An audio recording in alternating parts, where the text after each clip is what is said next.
Good morning बच्चों। आज हम इस वीडियो में कक्षा 9वीं विषय गणित की वार्षिक परीक्षा का प्रश्न पत्र है जिसका हल बताएंगे। तो प्रश्न क्रमांक 1 से फ्रेंड्स 6 तक प्रश्न क्रमांक 1 से लेके प्रश्न क्रमांक 7 तक हल पिछले वीडियो में बता चुका हूं। इसके बाद आज हम इस वीडियो में प्रश्न क्रमांक 8 और इसके आगे के सवाल हल करेंगे। तो देखते हैं कौन से सवाल कैसे बनने वाले हैं। तो देखो, पहला 8वां सवाल दिया हुआ है, बहुपद px बराबर 2x धन 1 का एक शून्य का ज्ञात कीजिए। इसका एक शून्य का ज्ञात करना है। तो देखिए, शून्य ज्ञात करना है तो हमारे पास क्या दिया हुआ है, बहुपद px बराबर 2x धन 1। शून्य के मान के लिए इस पूरे बहुपद को शून्य के बराबर रख देंगे। ठीक है, तो यहाँ लिख देंगे शून्य मान के लिए px बराबर 0। ये हो जाएगा 2x धन 1 बराबर 0। तो इसको हल कर देंगे तो 2x बराबर धन 1 इधर आएगा तो ऋण 1, या ये होगा x बराबर ऋण 1/2। ये हो गया फ्रेंड्स शून्य का मान, आंसर। ठीक है, इतना हल करना था इसको। इसके बाद इसके अथवा में दिया हुआ है कि x बराबर 0 पर बहुपद 5x ऋण 4x स्क्वायर धन 3 का मान ज्ञात कीजिए। तो अथवा वाला देखो इस तरीके से हल होगा। ये क्या करेंगे, इसको हमारे पास दिया हुआ है बहुपद px बराबर 5x ऋण 4x स्क्वायर प्लस 3। इसको फ्रेंड्स घात घटते हुए लिख लेंगे तो ये 4x वर्ग धन 5x धन 3। अब देखिए यहाँ पर x बराबर क्या रखना है, 0। तो x बराबर 0 रखने पर क्या हो जाएगा, ये जहाँ जहाँ x है वहाँ 0 कर देंगे तो p0 बराबर ऋण 4 गुणित 0 स्क्वायर प्लस 5 इंटू 0 प्लस 3। ठीक है, देखिए 0 में जितने की भी घात रहे इसका मान 0 होगा और 0 का गुणा किसी भी संख्या में होगा तो ये क्या हो जाएगा, 0 धन इस 0 का गुणा 5 में होगा तो ये भी होगा 0 धन 3। तो उत्तर आ जाएगा p0 बराबर 3। ठीक है, ये इसका आंसर हो गया। अब हम 9वां सवाल देखते हैं। क्या लिखा, उपयुक्त सरसमीका का प्रयोग करके गुणनफल ज्ञात कीजिए। ठीक है, क्वेश्चन नंबर 9 हल। तो हमारे पास दिया है फ्रेंड्स, क्या दिया हुआ है, दिया है x धन 4 गुणित x धन 10। ठीक है, इसका विस्तार करना था हमको तो हमारे पास फार्मूला लगा देंगे यहाँ पर। तो सूत्र लगा देंगे। देखिए सूत्र क्या लग जाएगा, x plus a into x plus b. अब इसका विस्तार कर देंगे तो ये क्या होता है, x square plus x into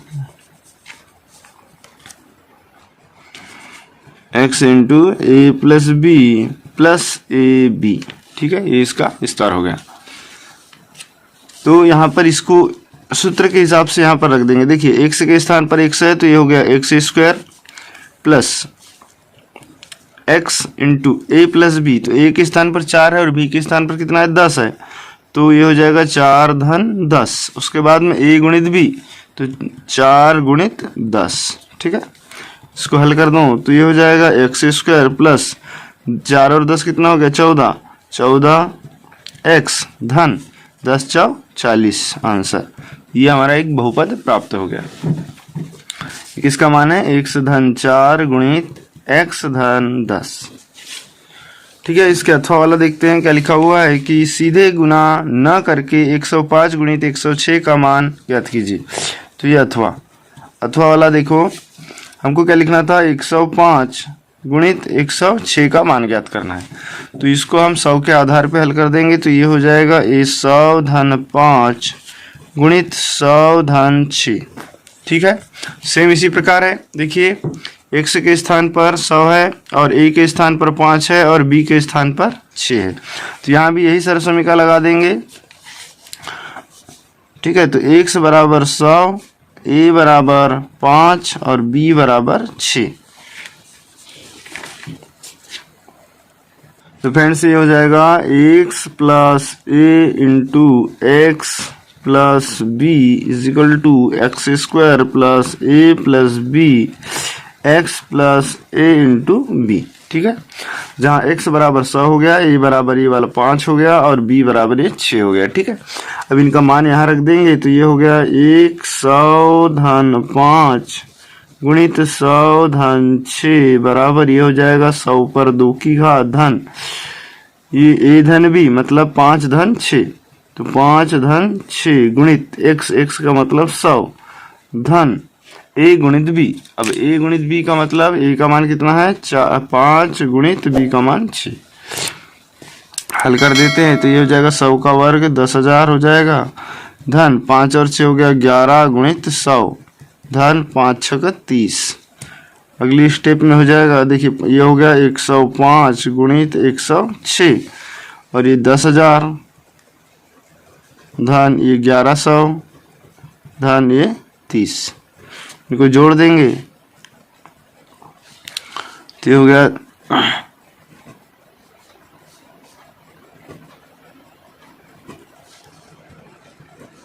11,130, 10,000 और 11,130। ठीक है, ये हो गया हल। ठीक है फ्रेंड्स, इस प्रकार से सवाल बनेंगे। यदि वीडियो पसंद आ रहा हो तो प्लीज इसे लाइक जरूर कर लें। अब देखते हैं नेक्स्ट क्वेश्चन। अब प्रश्न क्रमांक 10। तो प्रश्न क्रमांक 10 में क्या लिखा है, कार्तीय तल में किसी बिंदु की स्थिति निर्धारित करने वाली क्षैतिज और ऊर्ध्वाधर रेखाओं के नाम बताइए। तो क्षैतिज और ऊर्ध्वाधर रेखा के नाम बताना है। जैसे कि कार्तीय तल हो गया और यहाँ पर ये क्षैतिज रेखा हो गई, इसको एक्स अक्ष कहते हैं। ठीक है, और ये ऊर्ध्वाधर रेखा को वाई अक्ष कहते हैं।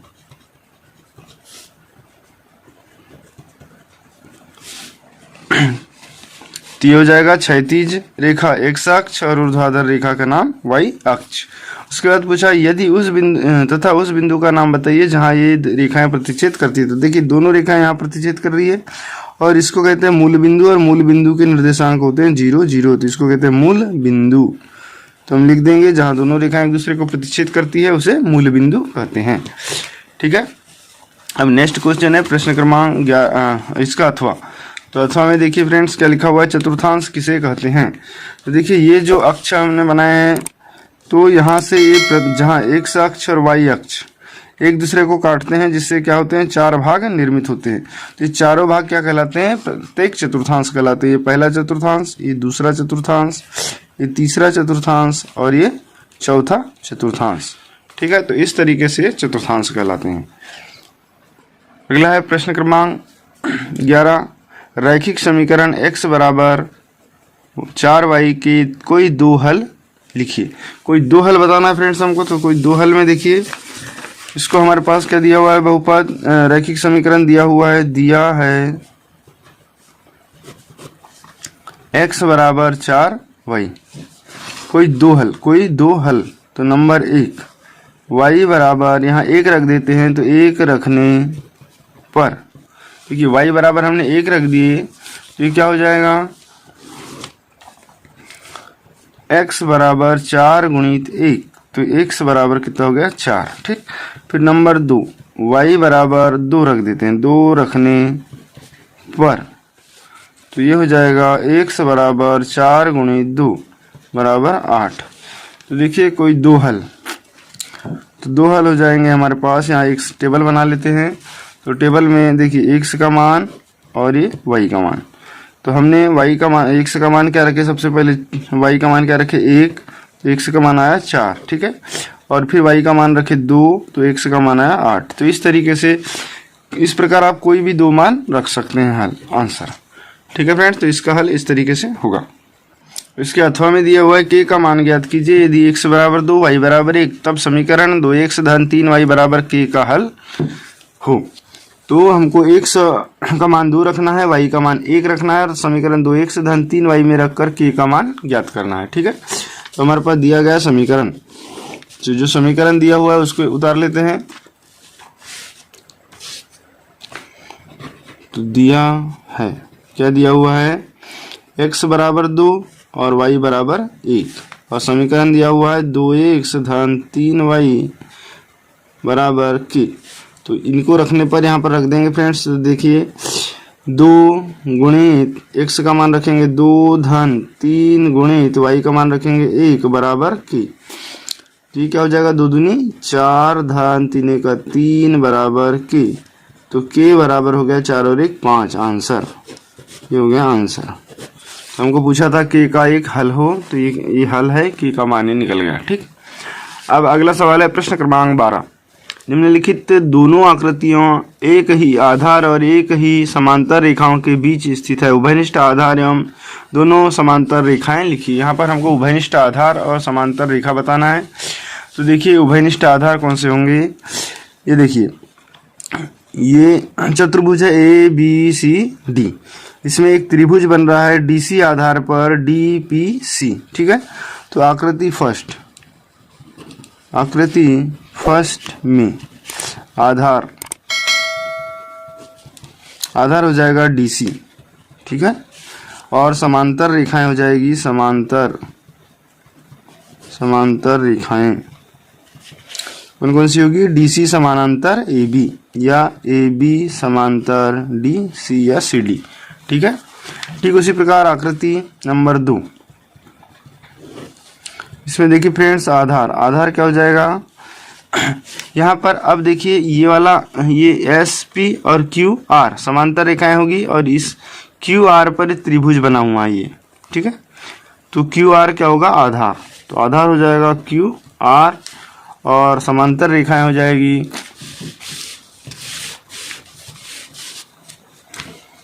और समांतर रेखाएं कौन कौन सी हो जाएगी, SP तथा QR, SP समांतर QR, आंसर। बस इतना छोटा सा सवाल था, कोई कठिन सवाल नहीं है, कोई भी सवाल कठिन नहीं है, सभी सरल सवाल पूछे गए हैं। यदि आपने किए होंगे तो बहुत अच्छी बात है, और नहीं किए होंगे तो इस तरीके से आपने बनाना चाहिए था। अब देखिए अथवा में इसमें दिया हुआ है कि संलग्न आकृति में ABCD एक समांतर चतुर्भुज AE लंब DC है। यदि AB बराबर 16 सेंटीमीटर तथा AE बराबर 8 सेंटीमीटर है तो समांतर चतुर्भुज ABCD का क्षेत्रफल ज्ञात कीजिए। तो फ्रेंड्स देखिए जब इसका हल करेंगे तो हम लिखेंगे दिया है समांतर चतुर्भुज ABCD में AB का मान दे दिया हुआ है 16 सेंटीमीटर और AE बराबर दे दिया हुआ है 8 सेंटीमीटर। ठीक है, हमको समांतर चतुर्भुज ABCD का क्षेत्रफल ज्ञात करना है। तो समांतर चतुर्भुज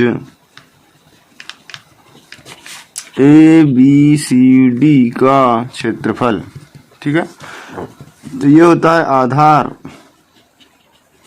गुणित ऊंचाई।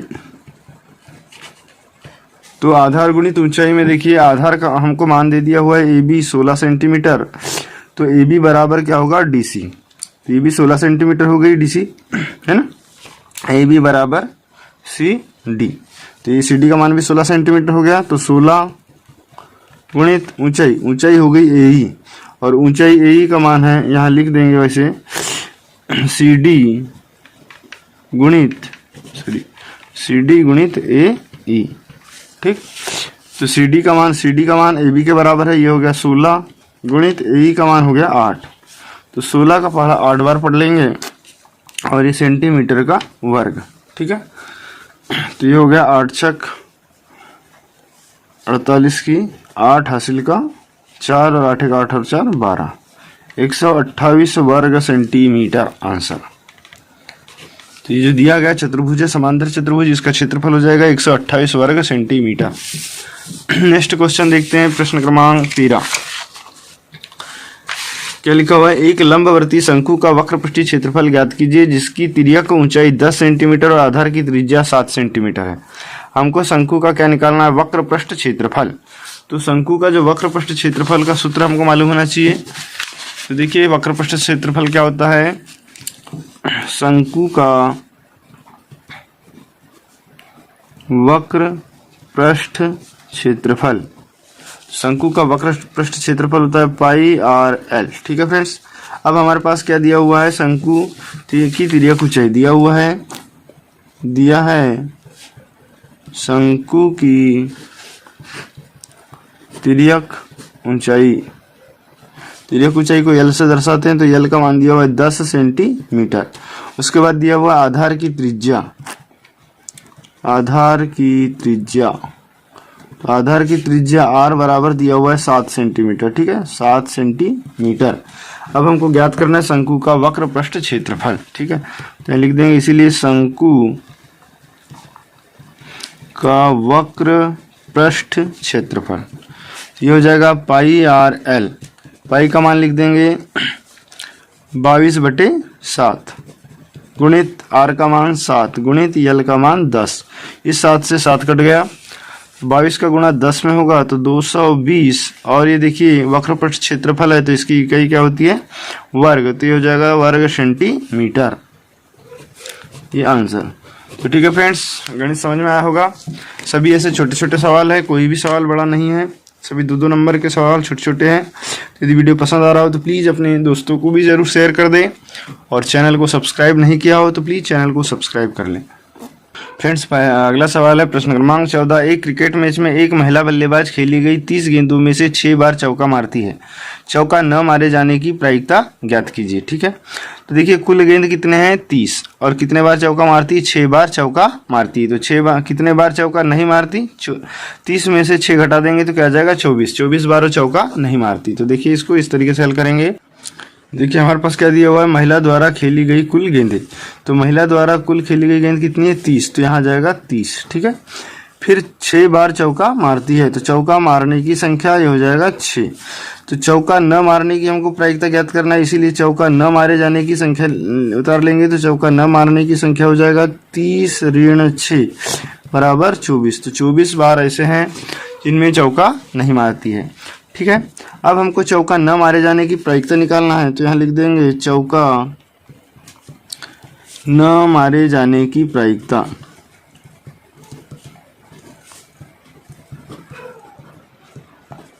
तो ये होता है कुल अनुकूल परिणाम बटे कुल परिणाम, अनुकूल परिणामों की संख्या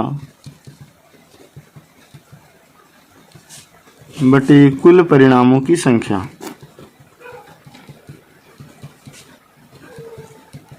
ठीक है, ये हो गया फार्मूला। अब देखिए अनुकूल परिणाम, अनुकूल परिणाम बोले तो चौका न मारे जाने की संख्या।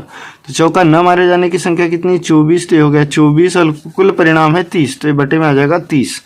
भाग दे देंगे 6 से, 6 चौके 24 और 6 पंचे 30। तो चौका न मारे जाने की प्रायिकता हो जाएगी 4/5 आंसर। ठीक है फ्रेंड्स, इसके बाद अगला सवाल है हमारे पास कि प्रायिकता किसे कहते हैं।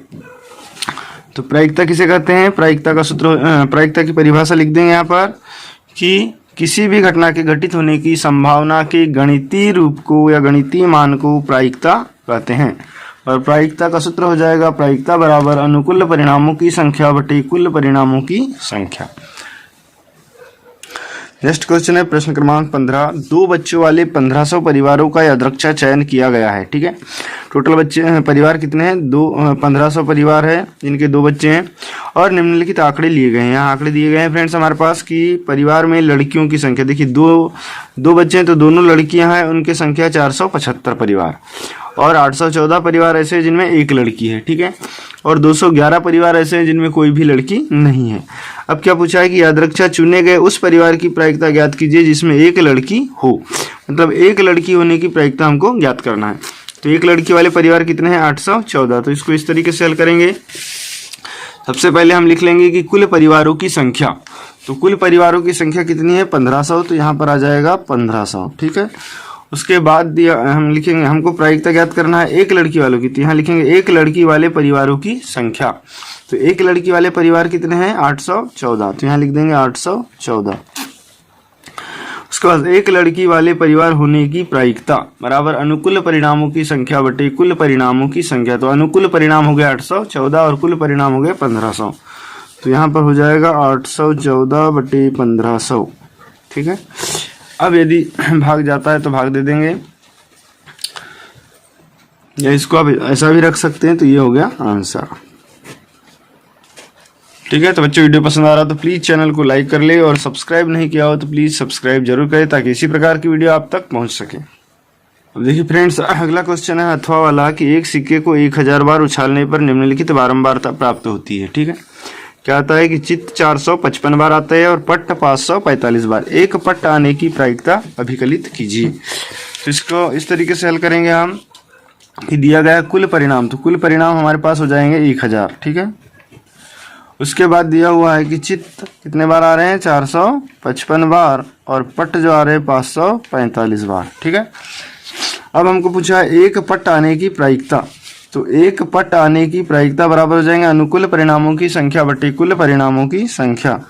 तो पट जितने बार आए हैं वो हमारे अनुकूल परिणाम होंगे, तो अनुकूल परिणाम हो जाएंगे 545, तो ये लिख देंगे 545 बटे कुल परिणाम हो जाएंगे 1000। ठीक है, इसका भाग दे देंगे तो ये हो जाएगा 0.545 आंसर। ठीक है, क्योंकि यहाँ 3 जीरो है, 3 के बाद यहाँ दशमलव लग जाएगा तो 0.545 ये हो गई एक पट आने की प्रायिकता। ठीक है फ्रेंड्स, तो अब मिलते हैं नेक्स्ट वीडियो में, तब तक के लिए जय हिंद। क्योंकि वीडियो लंबा हो रहा है, तो अब यदि प्रश्न क्रमांक 16 और इसके आगे के सवाल अगली वीडियो में देखेंगे तो उसका लिंक आपको डिस्क्रिप्शन में मिल जाएगा, वहाँ से आप देख सकते हैं। ठीक है फ्रेंड्स।